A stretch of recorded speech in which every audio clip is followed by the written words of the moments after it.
আৰু যদি মই মিছা কথা কৈছো তেতিয়াহ'লে মই ৰাইজৰ আগত কৈছো আপোনালোকে মোৰ ওপৰত কেছ কৰি দিয়ক, মোৰ ক'ব লগা একো নাই। প্ৰমোদ বড়ো ডাঙৰীয়াই এই ভাষণত কি কৈছিল? প্ৰমোদ বড়ো ডাঙৰীয়া ইয়াতে উপস্থিত হৈ কৈছিল নাঙল বোলে ডুবি গ'ল বুলি কৈছিল নে? নাঙল ডুবি গ'ল। গোটেই বিটিচিত বোলে নাঙল মাত্ৰ এক ট্ৰেক্টৰ আছে। প্ৰমোদ বড়ো ডাঙৰীয়া, কোনোবাই যদি ভিডিঅ' কৰি আছে মই প্ৰমোদ বড়ো ডাঙৰীয়াক উদ্দেশ্য কৰি কম, প্ৰমোদ বড়ো ডাঙৰীয়া আজি এই সভাই প্ৰমাণ কৰে যে নাঙল ডুবিছে নে বাচিছে। হাজাৰ হাজাৰ মানুহ এতিয়া আমাৰ লগত আছে। আপোনাৰ এইবিলাক ফকটীয়া লেকচাৰৰ কোনো মিনিং নাই।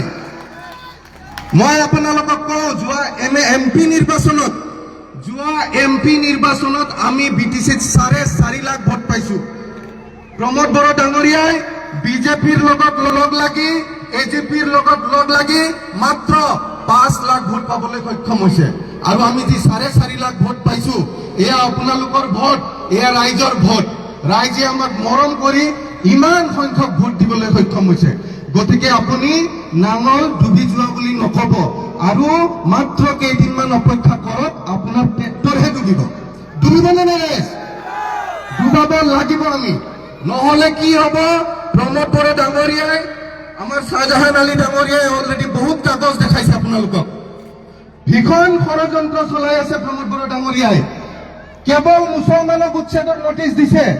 চৰকাৰী বিটিচি অঞ্চলত চৰকাৰী মাটি, খাস মাটি, জলাশয় মাটি, এইবিলাকত কি অকল মুছলমান আছে নেকি? বেলেগ জাতি জনগোষ্ঠী নাই নেকি? তেতিয়াহ'লে কিয় প্ৰমোদ বড়ো ডাঙৰীয়াই কেৱল মুছলমানৰ এগেইনষ্টত এভিকশ্যন নটিচ জাৰি কৰিছে?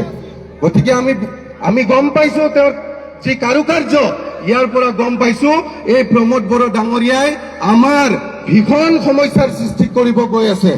গতিকে 13 তাৰিখে যিটো নিৰ্বাচন হ'ব, তেওঁলোকে কৈ আছে এই নিৰ্বাচনটো চৰকাৰ ভাঙা বটাৰ নিৰ্বাচন নহয় বুলি কৈছে।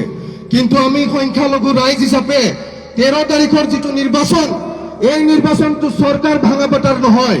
এই নিৰ্বাচনটো আমি প্ৰতিশোধ লোৱাৰ নিৰ্বাচন হিচাপে দিব পাৰিম নে নাই? 13 তাৰিখৰ নিৰ্বাচন আমি প্ৰতিশোধ লোৱাৰ নিৰ্বাচন হিচাপে দিম, আৰু আমি সবেই যাম একত্ৰিত হৈ সেইদিনা সকলোৱে নাঙলৰ ছবিত ভোট দিম। আমি চিডলি সমষ্টিত 40,000 মুছলমান আছো। 40,000। নাঙল ভাঙাৰ পৰা চালাকটিলৈকে 40,000 মুছলমান আছো। আমি যি সিদ্ধান্ত ল'ম, আমি যাকে এমএলএ বনাব খোজো তেওঁ এমএলএ হ'ব। এই কথা বিজেপিও বুজি পাইছে, এই কথা প্ৰমোদ বড়ো ভালকে বুজি পাইছে। গতিকে প্ৰমোদ বড়োই হওক, বিজেপিয়ে হওক, এওঁলোকে ষড়যন্ত্ৰ কৰি কেনেকে মুছলমান ভোটটো ভাঙি চিঙি চুৰমাৰ কৰি দিব পাৰে, তাৰ কাৰণে কিছুমান কৰ্মচাৰী নমাই দিছে। UPPL দলৰ কিছুমান কৰ্মকৰ্তা নামি আপোনালোকক বহুত নানান ধৰণৰ মিছা কথা কৈ কেনেকে আপোনাৰ ভোটটো ইফালৰ পৰা সিফাল কৰি দিব পাৰি, ভাঙি চিঙি চুৰমাৰ কৰি দিব পাৰি, তাৰ ষড়যন্ত্ৰত অৱতীৰ্ণ হৈছে। আৰু এই ষড়যন্ত্ৰত এটা দলেও ভূমিকা পালন কৰিব, আৰু সেই দলটো হ'ল কংগ্ৰেছ। মই শুনিছো কংগ্ৰেছ দলৰ যি কেণ্ডিডেট, কংগ্ৰেছ দলৰ কেণ্ডিডেট, বিজেপি দলৰ বহুত ডাঙৰ ডাঙৰ নেতা একেলগে তেওঁলোক চিগনেট হোটেলত আছে।